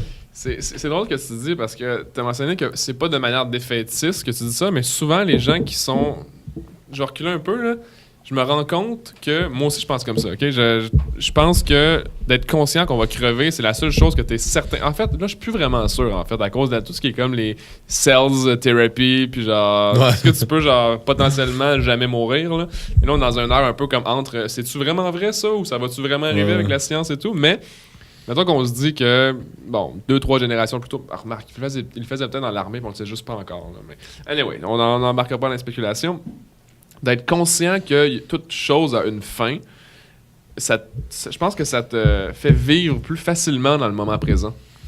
Ouais, ça te ground à la situation qui est comme aujourd'hui. Bon, qu'est-ce que tu peux faire de bien aujourd'hui dans la situation que tu as, dans ce qui t'est offert, ce qui t'est proposé. Puis comment tu vas prendre pas avantage, mais comment tu vas comment tu vas transformer cet événement-là en le plus positivement possible pour en grandir idéalement. Puis en tout cas, on pourrait philosopher des heures sur le concept d'être conscient de ce que tu as puis de pas prendre pour acquis les choses ni les gens. Mais puis je pense que les personnes aussi, tu sais. Les gens, oui. Les gens, tu sais, comme ta blonde que tu as présentement, faut que tu prennes en considération d'être reconnaissant que tu l'as, mais qu'à un moment donné, elle sera plus là. Ouais. Soit qu'elle va partir, soit tu vas partir, whatever, ou soit qu'elle va mourir ou tu vas mourir. Mais à un moment donné, elle sera plus là. Fait que tes parents, c'est la même chose. Puis dans un podcast avec Tom Bilyeu, ouais. Il y a un gars, il disait, je me souviens plus qui l'invité, mais il disait, tu vois tes parents combien de fois par année? Là, Tom, il dit... C'est-tu le essai de Ryan... pas Ryan Kelly, Kevin Kelly? Je sais plus c'est qui. Il y a un essai que Tim Ferriss avait partagé à un moment donné en ligne, puis genre... Je vais te laisser continuer. Fait que là, il disait, OK, combien de fois par année tu vois tes parents? Là, il dit 2 fois. OK, 2 fois. Ils ont quel âge? Là, il dit 65 ou 70. OK? Il dit, OK, ben l'âge moyen le monde, il meurt environ à 80-82 ans. Fait que là, il dit calcule le nombre de fois qu'il reste à te voir. Puis là, il était comme, je pense que ça revenait à 16 fois, puis il était comme, oh shit, man, 16 fois. 16 fois, puis ça, c'est fini, là. Ouais. Je vois. Fait que, tu sais, de te mettre en perception, de dire, OK, shit, la prochaine fois que je vais aller manger avec ma mère, là, ou mon père, il en reste 15. Je vais lâcher mon esti de cellulaire. Je vais être là à 100% quand je vais y parler. Tu sais, même chose, on prend tellement des affaires pour acquis, puis quand ça arrive, on est comme, maudit. Mais il n'est pas vu venir, esti. Ouais, c'est ça, sauf que l'affaire, c'est comme. Tu sais, combien de relations, puis je dis pas que je suis parfait de ce niveau-là, là, loin de là, mais combien de relations que après que la relation finit, t'es comme j'aurais dû lâcher mon sel quand j'arrive chez nous le soir, être plus là pour elle, et demander plus comment ça a été sa journée, blablabla, gna. Ouais, mais pourquoi tu l'as pas fait, là, tu comprends? Puis je dis pas que c'est facile à faire, mais je dis juste que faut que tu vives dans le fait que tu vas te faire enlever qu'est-ce que t'as présentement, tu sais. Tu peux toujours te faire enlever ce que t'as présentement. T'sais. Exactement, fait que tu sais...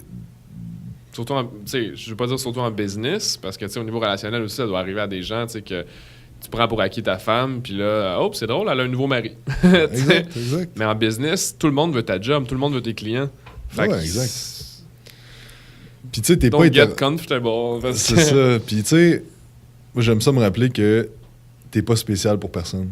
C'est vrai que moi je me dis, OK, ben je suis reconnaissant que le monde vienne me voir, je suis super content, mais qu'ils peuvent aller voir un autre coach. Puis pour eux autres, ça changera pas grand-chose.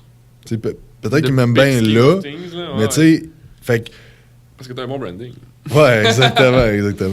Mais que je vais faire en sorte que le monde, ils veulent vraiment rester, puis qu'il y ait une appartenance forte avec ce que je fais, puis tout, je les prends pas pour acquis, parce que je sais très bien qu'ils peuvent aller voir ailleurs, puis qu'ils vont avoir peut-être même plus de résultats, ou X, Y, Z, mais tu sais... Il y a tellement de facteurs, là, il y a tellement de... Ouais, mais de rester tout le temps dans ce mindset-là que, Colin, je prends rien pour acquis, puis... Tu sais, d'être reconnaissant de ce que t'as, mais de faire en sorte que tu puisses garder ce que t'as, puis tu puisses améliorer, puis... Build on it. Ouais, exact. Fait que je sais pas pourquoi qu'on est rendu sur ce sujet-là. sujet-là. On a commencé à parler de philosophie, mais ça me ramène surtout à... Je sais pas pourquoi ça me bug, là, mais l'aspect du cerveau reptilien, là, que j'ai l'impression que c'est l'ombre derrière toutes les décisions qu'on fait ou qu'on prend ou qu'on est sujet à, puis que lui-même, le cerveau reptilien, il a probablement de la misère à s'adapter à notre réalité d'aujourd'hui. Ah, mais c'est qu'en fait, tu sais, faut que tu dises que ton corps, de la façon qu'il réagit, c'est juste pour ta survie. Exact. C'est juste pour t'aider, dans le fond, tu sais. Puis... Quand tu cheat meals parce que tu crées t'as faim. Mais j'avais écouté une chose, excuse-moi de t'interrompre. Non, je pense pas que t'as faim, par exemple. Non, c'est ça, plus maintenant. Là. Mais non, effectivement. Puis j'avais écouté une affaire de Jocko Willink. Il avait parlé sur le podcast de Tim Ferriss qui avait dit, tu sais, je pense que c'était sur son podcast à lui. Il avait mentionné, tu sais, quand tu prends l'avion, mettons, puis là, tu vois les repas, c'est de la marde dans l'avion. Là. Tu vas pas mourir si t'attends 4 heures avant de manger en arrivant. Là. Exact. Puis le gars, il est comme 235 livres, huge. Là, il pourrait sensiblement tout le temps avoir l'air d'avoir faim. T'sais. Ouais, exact. Mais c'est que l'affaire, mais la bouffe, c'est une autre affaire parce que c'est très émotionnel. C'est une émotion que tu vas aller rechercher avec ton cheat meal. C'est pas parce que t'as faim. Tu sais, parce que l'humain, là, un moment donné, t'essaieras de pas manger de la journée. Jeûne. Puis quand j'ai lu ça dans un livre sur le stoïcisme, justement, c'est Marcus Aurelius, qui est un empereur qui a beaucoup amené au stoïcisme, puis il disait justement, passe une journée à faire comme si t'avais rien. Puis je le fais, j'ai fait une couple de fois de pas manger pendant tout, de faire un jeûne, puis tu sais, t'as faim, mais but did you die? Tu sais, comme non. L'humain est fait, tu sais, pour avoir des grosses périodes de starvation, puis... c'est ça, exact. Tu sais, si t'as faim... Tu tords ton énergie pour quand il n'y aura pas de bouffe pendant 2 semaines, tu sais. Exactement, fait que je me souviens plus combien de jours qu'on peut survivre sans manger, mais quand t'as faim, puis t'as le goût de cheater, puis t'as le goût de manger de la cochonnerie, puis tout ça, c'est que tu veux un high de dopamine, un high psychologique, un boost de dopamine qui est le neurotransmetteur de la joie, si on veut, tu sais. Fait que c'est une question hormonale que tu vas aller chercher, puis mais t'as pas faim. C'est drôle, j'écoutais le podcast de Joe Rogan, il parlait avec un docteur qui était spécialiste en je sais pas trop quoi exactement, mais il mentionnait qu'il y avait un gars qui avait fait un jeûne de 40 jours avec juste de l'eau. Ah oui. Je connais un gars, il a fait comme... Il était en Inde, puis il a fait une retraite avec des moines bouddhistes, puis il a fait 2 semaines de jeûne. Il fait juste boire de l'eau. Puis il était comme... Au début, c'était dur, mais après ça... Fait que... C'est weird, hein? Ouais, exact. Maigrir un peu, là, mais... Ouais, mais... Tu sais, du maigri, mais... Tu sais, so what, genre, tu sais... Mais ouais, 40 jours, c'est extrême, là, tu sais. Faut que tu fasses ça avec quelqu'un qui va te suivre, là, un médecin ou whatever, mais tu sais... Ouais, faites pas ça pour le fun, by the way, là. On recommande à la personne de jeûner sans se faire suivre par un médecin, là. Non, mais une journée, là. Ouais. Ben effectivement, des fois le week-end pour le fun, j'essaie juste de comme jeûner le plus longtemps que je peux, juste pour tester, parce que tu sais, théoriquement, moi l'association que je fais, c'est que manger égale énergie égale concentration égale je peux travailler. T'sais, c'est l'association que je fais. On pourrait en parler vraiment en détail. Donc quand je travaille, je veux bien manger le matin, prendre des collations et tout, etc. Mais la fin de semaine, je me permets, à moins que je travaille le week-end, là, je me permets d'être plus lousse un peu sur la structure mentale que j'ai envers ce que je dois faire. Je me mets moins de pression, on dirait. Ouais, exact. Mais, qu'est-ce que ça allait dire par rapport mais la nutrition, oui, ça peut te donner de l'énergie, mais le corps va toujours aller chercher différents types d'énergie dans le corps. Donc, si tu manges pas, il va libérer des corps cétoniques qui vont donner de l'énergie. Il va utiliser d'autres substrats énergétiques pour donner de l'énergie en mode survie. Fait que Tu sais, le monde qui dit « Ah, t'as besoin de glucides pour avoir de l'énergie. » Bullshit, c'est normal. C'est pas vrai. T'as pas besoin de manger de glucides pour avoir de l'énergie parce que ton corps va créer d'autres substrats énergétiques pour te donner de l'énergie. Puis si tu regardes les recherches, qu'est-ce que le corps a besoin de glucides pour fonctionner? C'est une affaire genre 0,4 de glucose pour le cerveau. Mais ton corps va convertir des protéines en glucose. Il n'y a pas besoin de glucose. L'humain, c'est la machine d'adaptation la plus incroyable qui existe. On s'est adapté pendant des millions d'années. Puis c'est pas vrai qu'avant, on mangeait aux 2 heures ou on mangeait aux 3 heures. Fait que arrêtez de penser que quand t'as faim, t'es comme « Ah, je vais mourir si je mange pas. » Puis, ça aide pour les gains, par exemple. Ouais, mais ça dépend. Si tu veux prendre la masse, par exemple, c'est différent. On parle de la majorité du monde qui sont comme... Ils arrivent au bureau, puis ils sont comme « OK, je vais juste manger à midi. » Puis là, il y a des muffins sur la table avec un cappuccino glacé. Puis ils sont comme « Ah non, j'ai vraiment trop faim, là, je vais manger ça. Ça va me donner de l'énergie. » Puis tout bullshit. C'est encore là, c'est une histoire que tu te racontes parce que ton émotionnel veut avoir un petit aide de dopamine grâce à ça. Mais c'est ça, fait que... Psychologie versus... Ouais, c'est mais insane. Le maillon faible chez la majorité du monde, pourquoi ils n'ont pas de résultats au gym, c'est leur psychologique. Ah ouais. Parce qu'ils sont pas capables de suivre un plan. Parce que c'est pas compliqué pour vrai avoir des résultats. C'est zéro compliqué avoir un plan alimentaire. Surtout pas quand t'as un plan en plus. C'est ça. C'est pas que là t'es laissé à toi-même puis que là tu trouves à tous les jours un petit peu l'information nécessaire. C'est au gramme près là ton plan. Exact. Puis on est à l'ère de l'information. Tout le monde a de l'information pour être riche, pour être... je pense que c'est Jeff Bezos qui disait... Si l'ère de l'information serait si bonne, là, si tout le monde, ce serait juste l'information qui serait importante, tout le monde serait riche, il y aurait des abdos, il y aurait une femme, un pétard, tout le monde aurait la vie de rêve. Mais pourquoi personne là? Parce que c'est l'action après ça. Puis c'est l'action de suivre son plan, puis de jouer avec les motifs par rapport à tout ça, puis le mindset derrière tout ça, parce que ça revient à ce que tu disais, travailler sur soi-même est ultra important parce que si tu as des maillons faibles, il faut que tu les corriges pour avancer. Sinon, ton 25 degrés qu'on mentionnait tantôt, tu vas retomber à 22. Là, exactement. Fait que le psychologique pour l'entraînement puis la nutrition.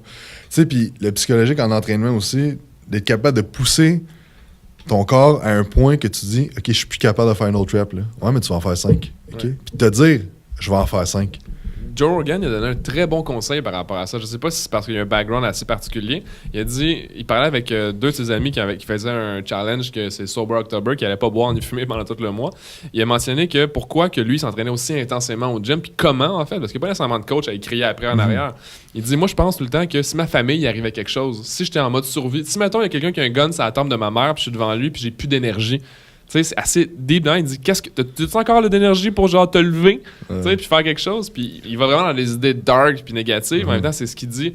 C'est son mode survie, hein, tu sais. C'est l'aspect, s'il arrive quelque chose, j'ai-tu vraiment plus de jus, tu sais? Quand je fais ma rep, là, je suis comme, je pourrais en faire une autre, mais non, j'ai assez forcé. T'en avais encore un peu, là, tu sais. T'en avais sûrement 10 encore, c'est ça. Marie m'en a fait faire 10 de plus hier.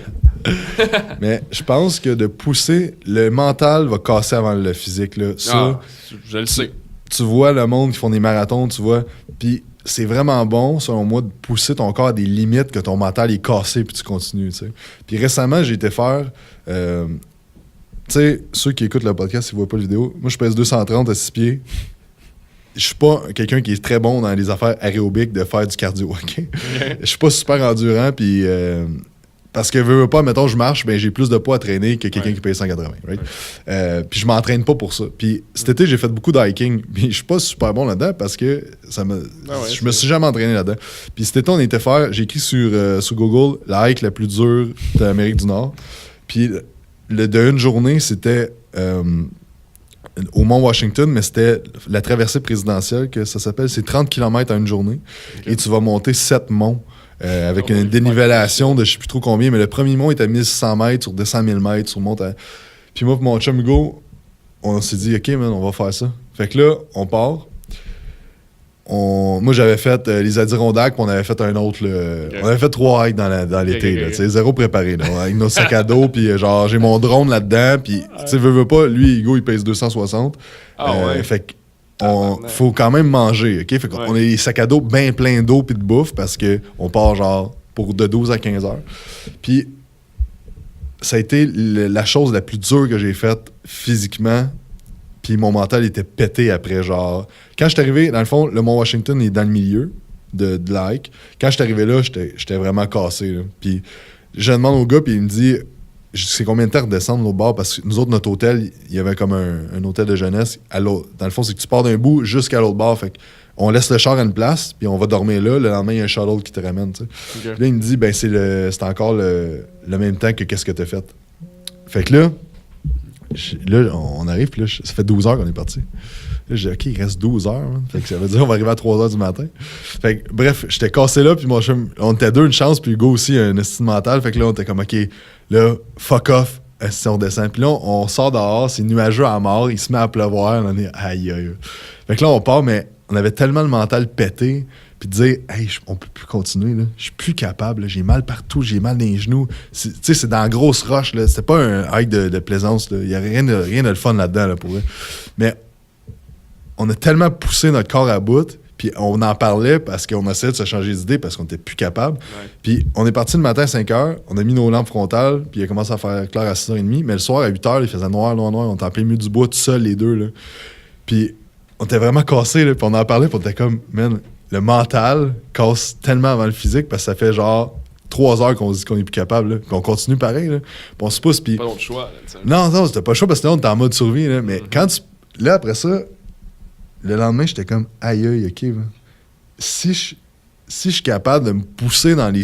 Peu importe les sphères de ma vie, autant que je me suis poussé pendant cette journée-là, je peux accomplir n'importe quoi, tu sais. Ouais. Mais c'est le mental qui casse avant le physique, puis qu'on se met des limites sur des affaires. Fait que bref, dans toutes les sphères de ta vie, tu t'imposes des limites qui sont très facilement franchissables. Fait que bref, parenthèse sur mon histoire. Ben mais non, mais je suis curieux de savoir qu'est-ce que vous vous disiez pendant que c'était difficile. C'est quoi l'état d'esprit pendant ce moment-là? Ben, les deux, on aime beaucoup le stoïcisme, puis on lit beaucoup là-dessus. Fait qu'on essayait de se rationaliser à se dire comme... Tu sais, c'est le fun, on profite d'une... Tu sais, comme... Plus de positif que de négatif. Ouais, ça, on parlait Dans plein ton d'affaires, état, là. ouais. Tu sais, comme... Genre, tout le long, on était comme... Hey, on dirait qu'on est Frodon pis Sam qui s'en va porter l'anneau. Fait que là... Puis là, on a rencontré 2 autres gars, pis on était comme... Ah, c'est les deux autres hobbits, Ah, là. ils Je sont sais- pareils. Ouais, les 2 frères. Puis là, genre, il y avait Gimli, puis tout. Fait que genre, Ah, on ouais, niaisait ouais. avec ça, puis on se créait une histoire avec ça, puis on jasait de plein d'affaires, puis c'était comme d'un peu de rendre ça genre un peu drôle ou genre parler de philosophie, puis on philosophait en marchant, puis whatever, mais c'était comme pas trop penser que genre comme je pensais que j'allais casser quelque chose tellement j'avais mal Ouais. partout, là, fait que... Mais tu sais, je suis sûr que tu parles à des athlètes de haut niveau, ils ont des patterns qui causent justement à se dire quand j'atteins mon mur, là, à quoi je Ok, pense, ouais. puis à toi, là. Ce serait intéressant de Ouais, de... faudrait t'aies un genre Faudrait que j'ai un athlète. high performer, ouais. là, genre... Mais surtout au niveau sportif, parce que je pense que c'est quelque chose qui s'illustre bien, parce que honnêtement, un high performer en business, je veux dire, il y a tellement de facteurs personnels qui a travaillé sur lui-même qui n'est pas nécessairement comme analysable dans une situation très concrète. C'est comme un tout. Tu sais, tu regardes Warren Buffett, là, comme 80 quelqu'un, il est encore en business. Puis genre, tu sais, moi, quand je parlais avec quelqu'un à l'événement hier, puis tu sais, je mettais beaucoup d'emphase sur le fait que ça faisait 25 ans qu'il était en affaires dans le même domaine, dans le même business, avec la clientèle qui a grandi avec lui. C'est insane, là. 25 ans. C'est quoi la fortitude, l'espèce de force mentale pour te pousser? Moi, je regarde pas parce que c'est la business ou quoi de même, mais la plupart de mon espérance de vie dans un projet qui m'intéresse, c'est 6 mois. Habituellement, si dans le 6 mois, je suis comme I'm bored, je fais d'autres choses. Tu sais, là, je me suis rendu compte que en entraînement, ça va bientôt faire 10 ou 11 mois. Comme, ailleurs, j'ai battu mon seuil d'endurance, si tu veux, par rapport à quelque chose. La business, ça va faire à peu près ça aussi 9 ou 10 mois. Je suis en train de créer des records personnels. Puis je suis comme, c'est pas facile à tous les jours, là. C'est pas comme... Tu sais, personne me dit, Simon, faut que tu te lèves, là, faut que tu ailles travailler, là, tu sais. Non, faut que je veuille, faut que je me... C'est une scène, là, genre, c'est l'aspect de franchir des nouveaux paliers, si tu veux, personnels, autant en business qu'en athlétisme, que je serais vraiment intéressé, effectivement, de... Je vais décortiquer ça, je pense. Je vais rencontrer des gens qui sont experts, qui sont des high performers dans vraiment des domaines particuliers, puis on va essayer de checker après ça les patterns qu'ils ont en commun. Ce serait vraiment quelque chose d'intéressant à faire. Peux-tu prendre une pause? Faut vraiment que j'essaie. Oui, effectivement. On peut faire une pause. Oui, OK. On est revenu de la pause. Ça fait du bien. Avant, je sais que là, le time flies, puis qu'on n'a pas beaucoup de temps. J'aimerais ça te poser une question par rapport à l'entraînement en particulier. Sûrement que ça va intéresser les gens qui sont comme « Jacob Hamel, l'entraînement. » On était supposé de parler d'entraînement, on n'a pas parlé Effectivement, d'entraînement. oui. Progression en entraînement. Ouais. Je suis curieux de savoir c'est quoi ta perception puis ton idée puis comment que tu vois ça. On en a parlé un petit peu, tu sais, ça l'a touché un petit peu, genre la manière dont tu réagis mentalement par rapport à des situations qui fait que tu progresses ou pas puis les objectifs que tu as et tout. Mais je voudrais avoir ton point de vue de gens qui entraînent des gens ou qui fait entraîner des gens par ton équipe.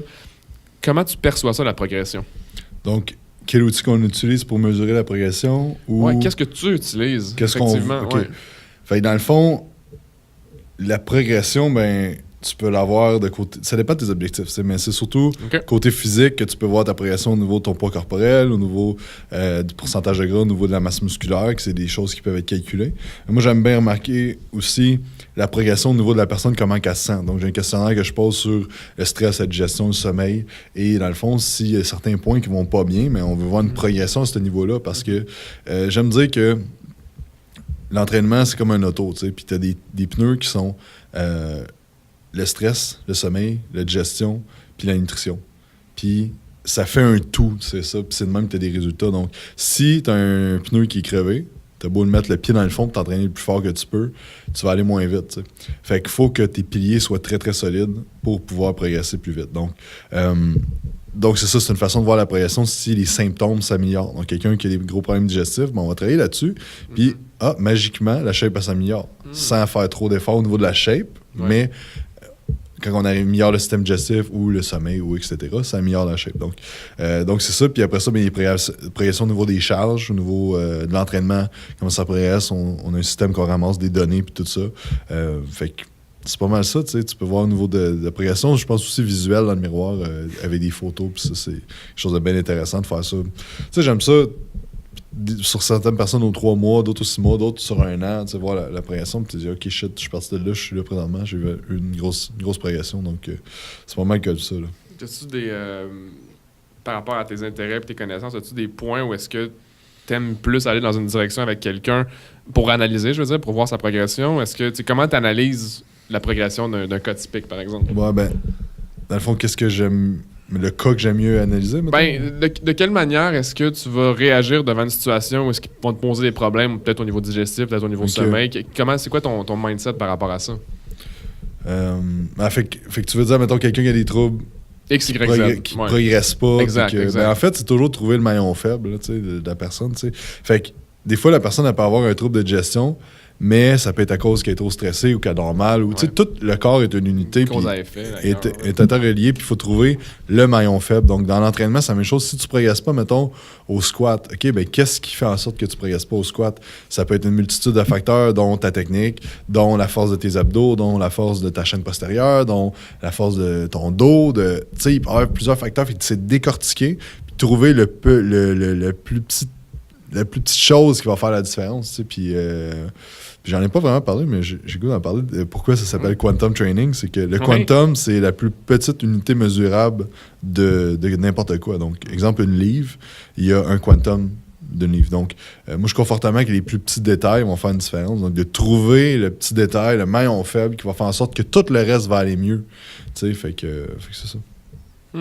Donc, entre deux réponses, tu as intégré la qu'est-ce qu'est Quantum Training. J'ai plugué ça. Tu veux aller plus en détail par rapport à pourquoi tu as choisi ce nom-là?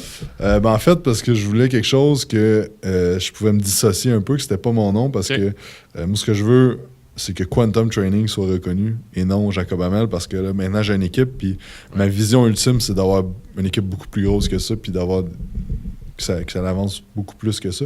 Donc c'est ça, puis je pense, tu sais, je pense vraiment qu'il y a plus d'opportunités de grossir ma business si ça s'appelait un nom différent. Puis j'essaie de trouver quelque chose de différent parce qu'avant, l'ancien business, ça s'appelait H2 Performance. Puis je trouvais ça correct parce qu'H2, on était deux là-dedans, Hamel et Hébert. Donc c'était pour ça le H2. Hein. C'est moi qui ai trouvé ça. Nice. Mais je trouvais que ça faisait comme cliché un peu H2 Performance. Donc, j'essayais de trouver quelque chose d'un peu différent qui représente ce que je faisais. Ouais. Et dans le fond, je sais pas comment, je me souviens plus comment j'ai trouvé ça Quantum, mais là, j'ai été lire la définition, puis j'étais comme, oh shit, les petits détails qui font la différence. Puis moi, je suis ultra picky, c'est des petits détails au niveau de l'exécution, de l'exercice des clients, puis sur toutes les affaires. Donc c'est ça. Puis le logo, ben, je voulais être quelque chose qui était comme, il y a 5 étoiles dessus, il y a un peu le signe de les feuilles là, de grec, là. Ouais, exactement, là. Puis comme Cadillac, c'est ça que je cherchais. Ok. Donc, tu sais, la Cadillac d'entraînement avec les 5 Ok. étoiles, je voulais que le logo représente qu'est-ce qu'on faisait puis qu'est-ce que je jouais. Donc, c'est pour ça, Quantum Training. Oh shit, that's cool. Ouais, On en avait vraiment jamais parlé. C'est quand même intéressant de connaître la réflexion derrière l'identité de ton brand, tu sais, parce qu'au final, c'est ce que tu es aujourd'hui et tu le représentes bien, je trouve. merci. Ça va faire bientôt 1h30 qu'on parle, je pense. Là. En tout cas, je l'ai restarté, puis là, ça fait une dizaine de minutes. Merci, Jake, d'être venu. Ça fait plaisir. J'espère que les gens, vous allez avoir au moins une information qui va être utile et pertinente pour vous par rapport à notre conversation. Je pense que c'était vraiment nice. Beaucoup plus fluide, peut-être, que la première fois. Je sais pas. Peut-être. On regardera, puis on en rira par la suite. Où est-ce que les gens peuvent te trouver? Si t'as quelque chose à vendre, là, Ouais. it's time. Alright. Fait que Instagram, Facebook, YouTube, Quantum Training. Il y a le Quantum Podcast aussi. Jacob Hamel sur Instagram, pour nos affaires plus personnelles.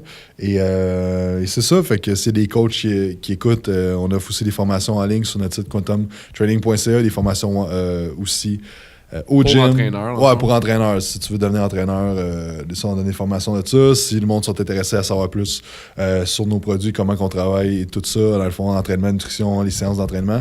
Si vous écoutez, ben, je vous offre une séance d'entraînement gratuit avec un autre coach. That's Soit cool. avec Coach Marie ou avec Coach Frank. Et c'est ça. Fait que écrivez-moi sur Facebook, Instagram. Si on tape, Quantum j'imagine, Training. Google Training, Quantum Google Training, ouais, c'est ça. Quantum Training sur Google, on tombe sur toi en premier. Ouais, j'imagine. Ce serait nice. Faudrait Ouais. faire le test. Ouais, avant mais de je dire pense ça. que oui, Quantum Sûrement, Training. oui. Donc c'est ça. C'est là qu'on peut me trouver. Cool. Merci, Jack, d'être venu. Puis, Merci à toi de m'avoir invité. until the next one. Yes, sir. All right.